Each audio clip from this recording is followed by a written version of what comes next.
For our reading today, Living an Extraordinary Life, The Quantum Mind, Is it Transformation or Just Change? By Neil Donald Walsh, Conversations with God. If you think your life is about doingness, you do not understand what you are about. Your soul doesn't care what you do for a living, and when your life is over, neither will you. Your soul cares only about what you're being while you're doing whatever you're doing. It is a state of beingness the soul is after, not a state of doingness. So if you can just take these words into that sacred space within your own soul.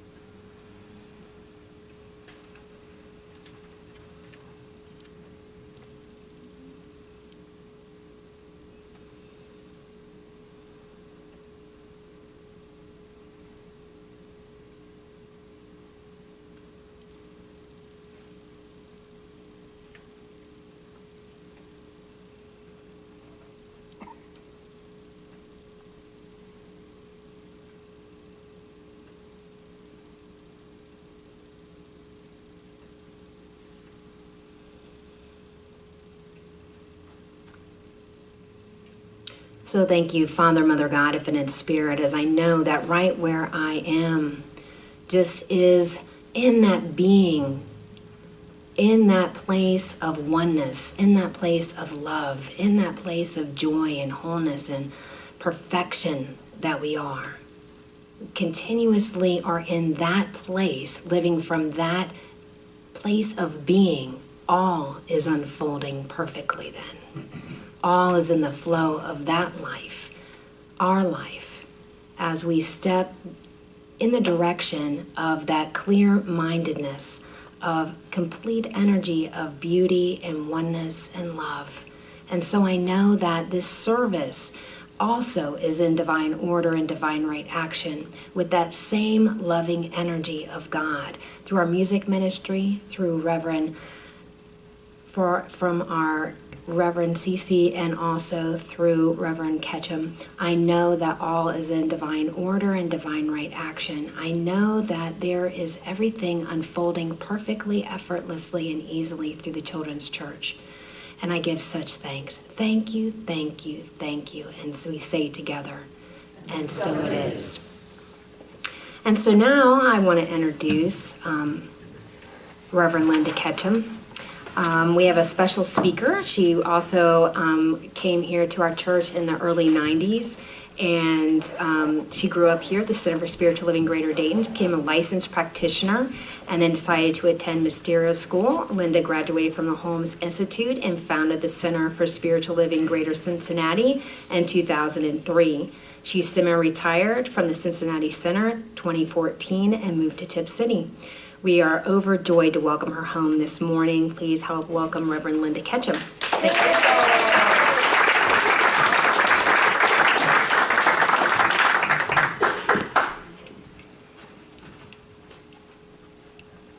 Yes, I know it's hard to believe, but I've actually been part of this community longer than Kenny has. I was actually part of this community before it came into this building. So I have a history here. And when I started the Center for Spiritual Living Greater Cincinnati, this community was kind enough to support us with a stipend for about a year while we were getting going. So not only is this my home center where I found these teachings, but it will always have a place in my heart for the help that it gave in establishing the Cincinnati Church. So I am very honored to be here today, and I want to thank Reverend Cece for having me and each one of you for being here. I always like to start off with a story, and the one I would like to share today is, about a teacher. And I believe it is actually a true story. The teacher's name was Mrs. Dartery. And she was a very good teacher in the Chicago school system. And she was given a class of students one year that were a pain. They were always acting out. They didn't do their homework, and they acted like they didn't know anything. Well, she was really frustrated. So one day she did the absolute unthinkable. The superintendent was gone, and she snuck in his office to find out what kind of IQ ratings these kids had. So she goes to the file and she finds the one that says IQs.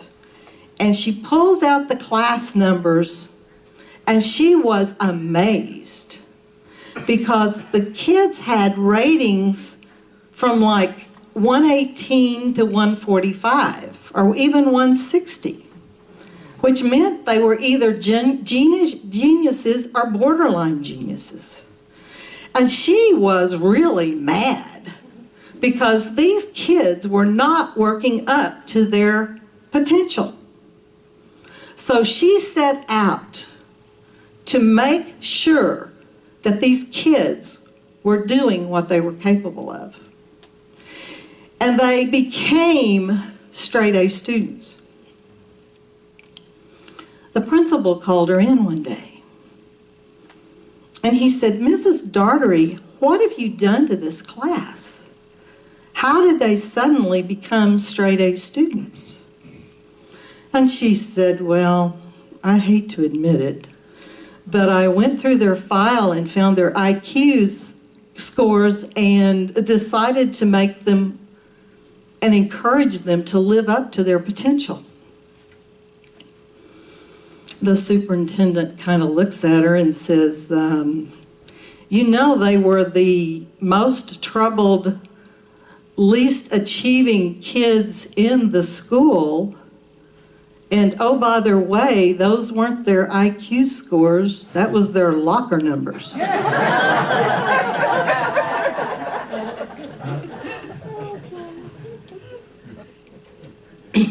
This story to me is very, very powerful because it is the story of intention. It is the story of empowering ourselves to be more than we can be. It is the idea that is in the Do You Quantum Think book of moving beyond what we see and believe in this world and making that quantum shift into something greater and something more than who we are by changing our thinking and changing our lives. This is what we can do. When we are able to get out of the rut that we live in and make a shift, make a change, make a transformation. Ernest Holmes, the founder of our denomination, says, "You know that there is a God power at the center of everyone's being, a power that knows neither lack, limitation, nor fear, sickness, disquiet, or imperfection. But because you are an individual, you can build a wall of negative thoughts between you and this perfection." Unfortunately, most of us carry the wall around with us. This wall keeps you from your greater good, and it is built of mental blocks, cemented together by fear, unbelief, mixed in the mortar of negative experience. It is not necessary that that impoverishment or pain must accompany you in your experience through life. He says in another area, another book, if God created us after God's own nature, and there is nothing else God could have done, then the thing you are after is already here within you. The only thing that stands between you and it are the accumulated thoughts, beliefs, and emotions of the century. But there is nothing that has not been put there, either by you or culture. And what has been put there can be removed. These false beliefs or thought patterns laid down through the ages accentuate your own experience by your inherited tendencies and environment. However, there is no use wasting time speculating as to what events they came through. Your job is to reject them. The great thing within you, which is called will or choice, can and does decide your destiny. It can remove any obstacle and gradually implant new patterns into your life. And that's what we're going to look at today, is implanting new patterns into our life and embracing and accepting new ideas. We have a tendency, oh, maybe you don't. Okay, I have a tendency sometimes to be stuck in the appearance of things and in the experience of what is going on in my life and trying to redefine it and experience it in a different way sometimes feels very challenging. But in Diane Collins' book, she talks about that we can make a shift or a transformation quickly and easily, that it can be effortless. Now, as a minister, I know this. And as a human being, I will tell you that sometimes it is hard to do. And I would like to also tell you that it was hard to do 10 years ago, and it's no longer hard to do, but I generally do not lie from the pulpit. Occasionally, but not often. Especially not if my husband's here, because he calls me on it. Sometimes out loud. So what do we do? How do we do this? How do we make it easy? How do we make life more simple? The example that Collins uses in her book is the idea of a person who defines themselves as being angry. And they live their life as an angry person.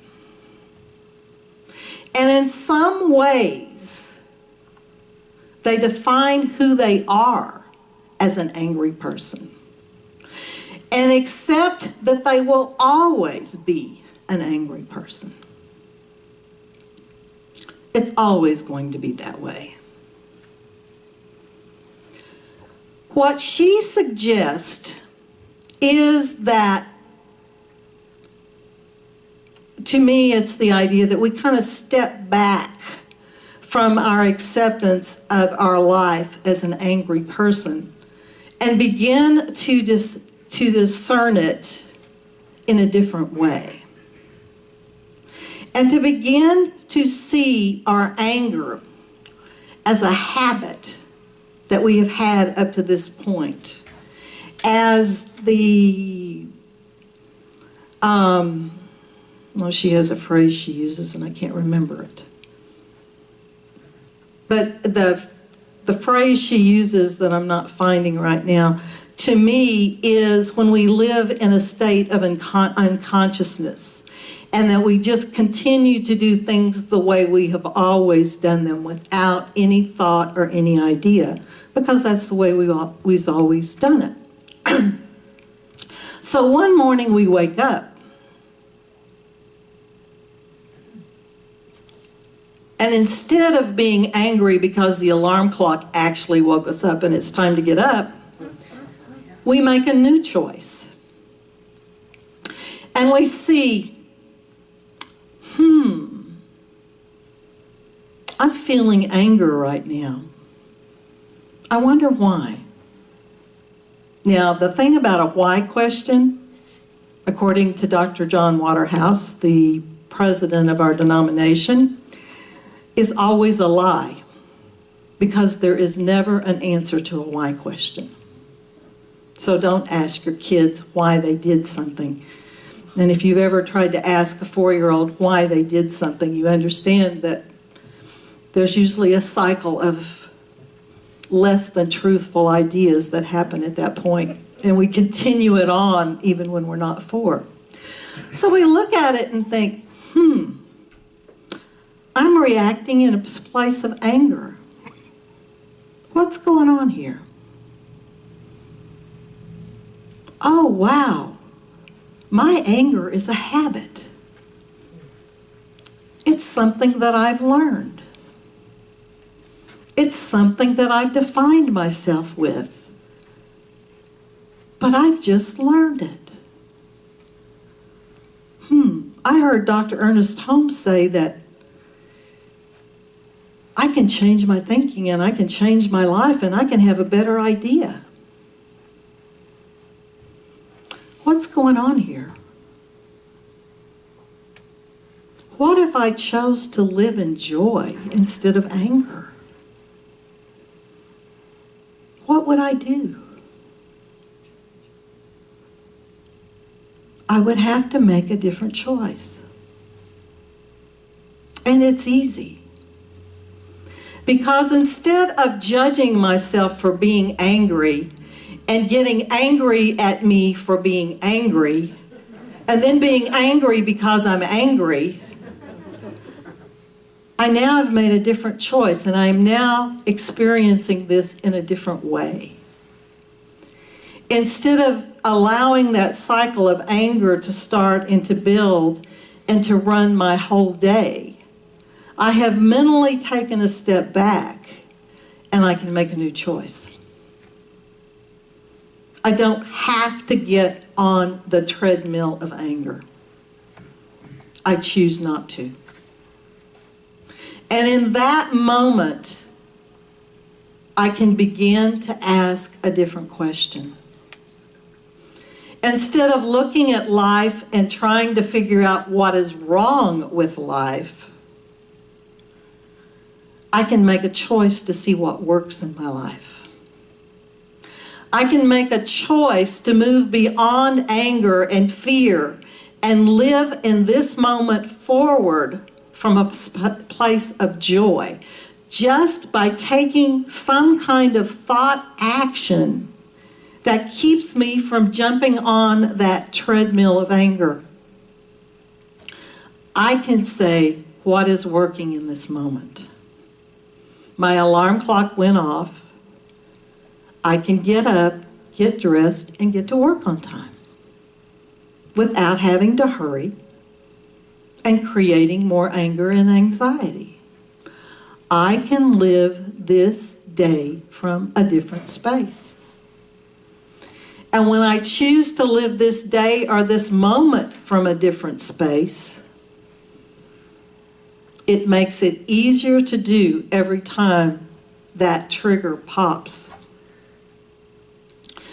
She also uses the example of a relationship. And one of the questions that she posed is, what if we looked at our partner or our relationship and asked the question, does that person really love me? And when you ask the question, does that person really love me? You're coming from a space of insecurity. Or if you ask, why am I angry? You are judging yourself for being angry. But if you shift that question, especially to around the one who loves us, to in what ways does that person show me they love me? In what ways is my day better because I choose a different path than I took yesterday? In what ways is my life working? I've wondered many times over the last few years of what kind of medical advancements would be made if instead of studying illness, we studied health. And instead of seeing what makes people ill, what are they doing to be healthy? Instead of asking what are our children doing wrong or what are our partners doing wrong, and take a deep breath, what is our government doing wrong? We ask, what are we doing right? What are our children doing right? What are our partners doing right? What is our government doing right? And there has to be something. I need to work on that one. And the thing is, we find what we are looking for by what we are looking with. If a scientist sets out to discover something, and when they talk about the scientists early on, when they were doing the, especially Einstein, and when they were looking at how atoms and protons and neutrons reacted, what they found was that the reaction of the atoms and the neutrons and the protons were affected by the scientists just looking at them. And the thing is, how we look for something or how we look at something is what we find. If we believe that life is against us, we can find a whole lot of things showing us that life is against us. And if we choose to look for what life is for us, we find what life is for us. That to me is one of the reasons a gratitude journal is so powerful. Because if you make the commitment to write down 5 things you're grateful for every day, you have to look for things to be grateful for. And if you don't look for things to be grateful for, you're at least aware when something shows up to be grateful for. Which makes for a much happier life than listing all the things that have gone wrong in a day. My oldest daughter changed jobs recently. And she has spent a great deal of time saying how much she hates this job. And it has not been a pleasant experience for her in so many ways. And then something really positive happened. And it shifted it a little bit, but not near as much as I would have liked to have seen it shift for her. But I think she has stopped looking for quite so many reasons to hate the job. And she is really looking more for things to like about the job and the people that she works with. But it's just, it's what are we looking for? So as we move into our life and we try and we make the commitment to shift or transform our lives, how do we do that? The first thing we do is to make sure we're asking the right question. Instead of asking what is wrong, again, we look for the things that are working. How is that person expressing their love for me? How is my job or my position supporting me in being a better person? How is my teenager doing something right? And just those little things. And knowing that there is that option. And here's an even better question that we could start the day with. And ask in any situation, how can we have this work for everyone? Not just how does this work for me, but how can this work for everyone? I've had a very interesting year, and I won't go into it, but I have had a lot of opportunities to find a different way of doing things, and sometimes I have done it and sometimes I have not. But there are a couple of situations with my mortgage company and another company that I really need to work on. How can this work for everyone? Instead of going into the situation with a little bit of anger over what has gone on in the past. Because approaching it with anger from the past just brings in more anger and less things that work. If I can truly embrace how to make this work for everyone, I will have a much better experience. And most likely, so will they. The thing about it is, if we ask, how can this work for everyone, we have an infinite number of positive answers. And if we ask what's wrong, we have an infinite number of negative answers.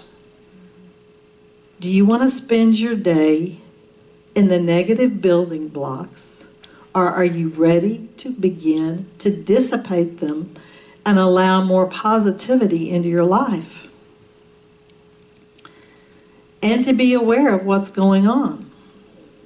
So in the next 24 hours, just observe yourself and see, what question are you asking? Are you using the filter that says, what's going wrong here? Why did they do that? How could they have possibly done that? Or are you willing to shift that to, okay, how can this work for everyone? How can this work for everyone? And watch where it leads you. Begin to see what shifts and be open to allowing it to shift. If the second thing, continue to notice what questions you are asking, to just be aware. Just be aware of what questions you're asking. The purpose of this is not to beat yourself up, not to take out your metaphysical 2x4 and hit yourself on the side of the head, but just to observe what you're thinking about. And to observe, is there a different way to do this? I don't have to continue to do this the same way.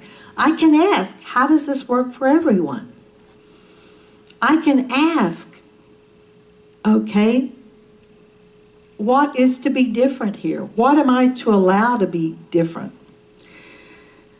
And the third thing, for at least one day during the next week, focus on what you want rather than putting your attention on changing what you don't want. Holmes says, as I said earlier, to turn away from that you don't want and to focus on what you do want. And then when you can do that, you let go of all the old energy that keeps you stuck and allow yourself to be in a space that opens up to allow whatever it is you really do want to happen. But you have to be aware of your thoughts and to be willing to let go of the ones that keep you stuck where you are. Holmes says, in principle and potential, we are immersed in good, for we are in the mind of God. But we have freedom to create our own experience out of the possibilities of life which we have been endowed, whether that's heaven or hell. We need to shake ourselves loose from the tyranny of fear and superstition and isolation and the emotional traditions. Looking away from what you don't want, and embracing what you do want is very different than most of what our society does. Asking, how can this work for everyone, is very different than what most of us do. If you notice the conversations that you have with people outside this community, it's usually not based on what's going right. So I encourage you, when you get into one of those conversations, possibly keeping your mouth shut and just listening and thinking to yourself, okay, how could this work for everyone? What is to shift within me to allow it to work not only for me, but everyone else? And when we can do that, we transform not only our lives, but the lives of those around us.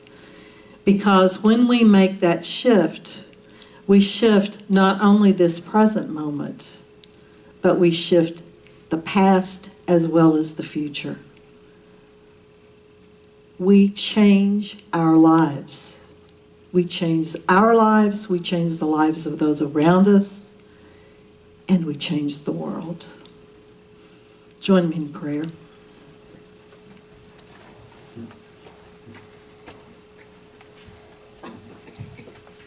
just take a couple of deep breaths. And breathing in and breathing out. Knowing that the breath you breathe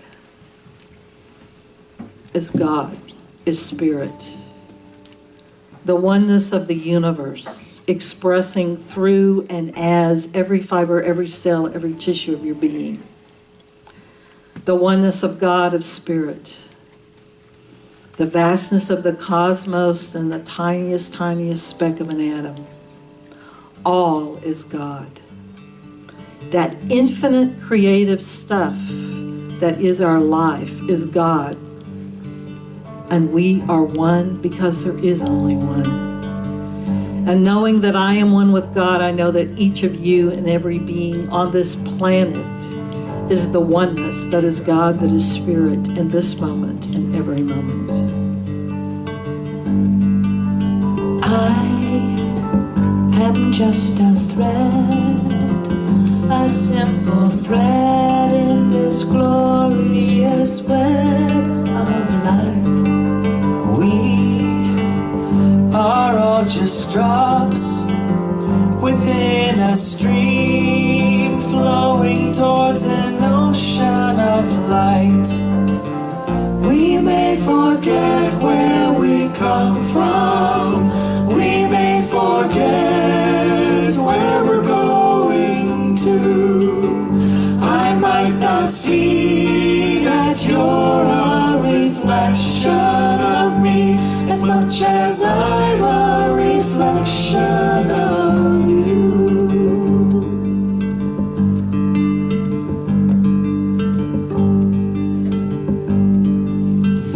And in this space of oneness, this space of knowingness, this space that is God expressing through and as each one of us, I know that we are absolutely divinely guided to know God, Spirit, oneness in every area of our lives, our relationships, our work, our homes, our finances, our health. The oneness of God, the oneness of Spirit is manifesting in this moment and every moment. And I know that right where Reverend Cece is, as she comes home this afternoon, that her journey is ease, her journey is joy, and that she is absolutely divinely guided in every road and every turn she is to take. And I know this not only for Reverend Cece, but I know this for each one of us in any area of our life in this moment. And I know it is good. Here we go. I am just a seed, a blessed seed with eternity unfolding in me. And I pray that as I grow, I will reveal the love that illuminates my soul. When I remember where we come from, when I remember where we're going to, then I will see that you're a reflection of me as much as I'm a reflection of you. And in this space of oneness, this space of knowingness, I am so grateful to know the oneness of God, to know the power of God working through and as these loved ones and through and as this experience. And knowing it is good and knowing it is done, I know it is true. So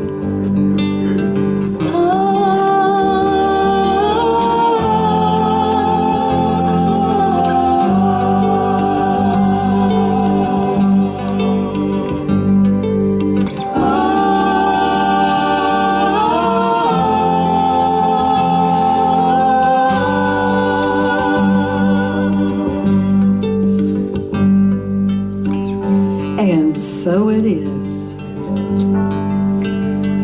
This is my simple prayer. May I become a reflection of the infinite one. This is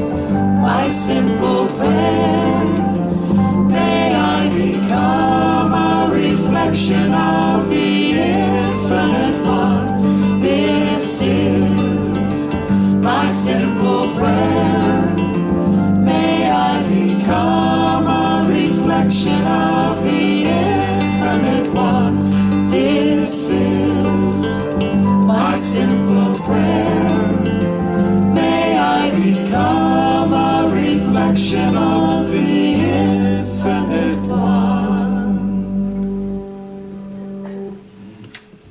I want to thank y'all again today for letting me be here. And Bill and I may have to leave before this is over because we have a flight to catch. And yes, it is to Florida. So y'all have fun. Thank you.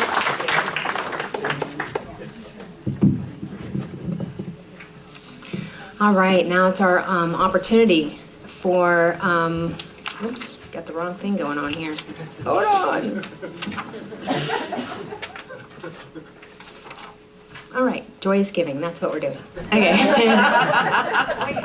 Anyhow, it's too many pieces of paper up here.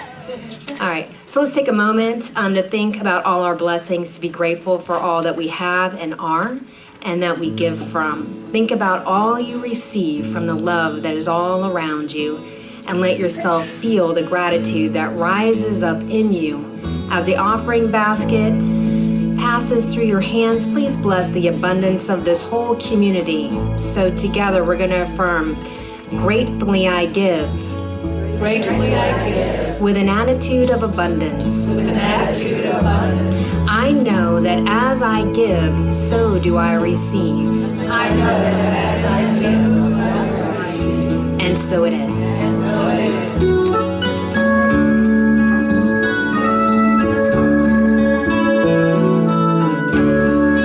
And then I'll go back down.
Come on up here. Yay! She's terrified. Well, hi there, Phoenix. How are you, sweetie? Hi, everyone. Would you like to introduce yourself? What's your name? Phoenix. This is Phoenix, and she's part of our kids program we call the Sunday School Kids. And we are going to start coming out every week with a delegate to tell you about how many children we had and what we've learned today. Do you remember how many children we had in the back today? 9. We have 9 children in the back. And this month we are focusing on 2 topics, love and Islam. So our yoga practice today focused on opening up the heart with Miss Chen. Our song with Mr. Dan was focused on Allah, so the children learned a new song about Allah. And the meditation was led by one of our students, Kelly Bross, and she did a wonderful job. So that's what we've done today. Enjoy your day.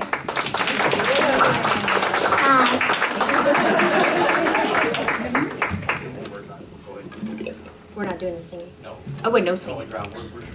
Oh, we're doing holy ground. We're going. That's the closing song. All right. Okay. Well, you want to sing? I'm singing first and then the announcements. Okay, I'm doing them now.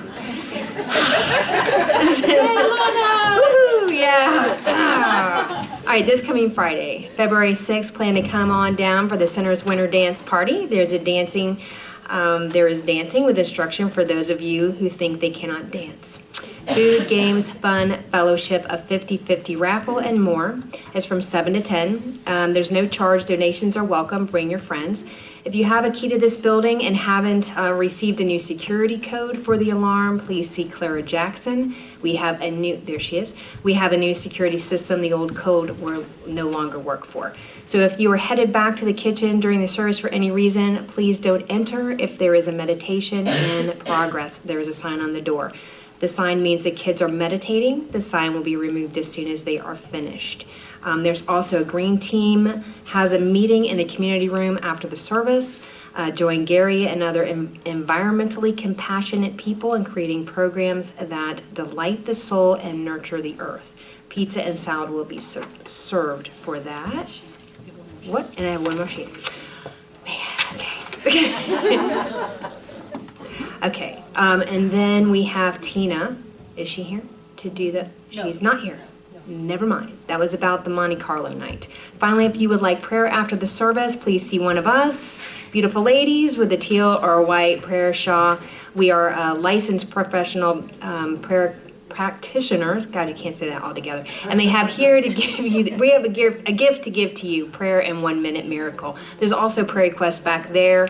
And two, there are like little tear-off sheets on your program that also have prayer requests. You can also put those back in there if you would like. And that would be it. We're good. Go girl. All right. Lana, wait a minute. You gotta send us home. Lana, are you gonna send us home with the green writing on a paper? You do it. Oh, I could do it. Lana can do it. Okay, well, what does it say?